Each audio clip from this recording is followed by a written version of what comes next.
गांव के एक छोटे से घर में रामलाल और उनकी पत्नी सरोजा रहते थे। उनकी शादी को 10 साल हो चुके थे, लेकिन उनके घर में बच्चों की किलकारियां नहीं गूंजी थीं। रामलाल और सरोजा के दिल में संतान पाने की गहरी चाह थी।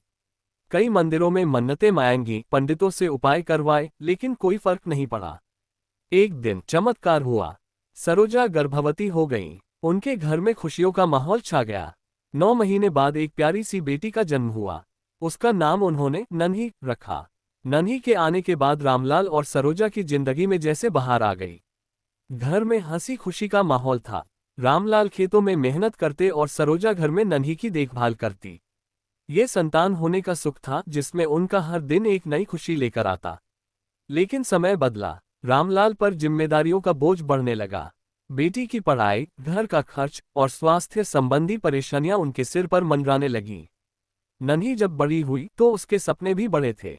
वह शहर में जाकर पढ़ना चाहती थी। रामलाल और सरोजा ने अपनी सारी जमा पूंजी नन्ही की पढ़ाई में लगा दी।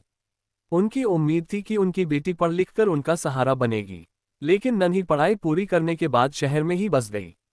गांव लौटने की बात तो दूर, वह अपने माता पिता को भूल गई। अब रामलाल और सरोजा के जीवन में एक खालीपन था। नन्ही का सुख, जो कभी उनका गर्व था, अब उनके लिए संतान होने का दुख बन गया था। वे सोचते थे, क्या हमारा ये त्याग व्यर्थ था? संदेश: जीवन में संतान सुख और दुख दोनों का ही हिस्सा है।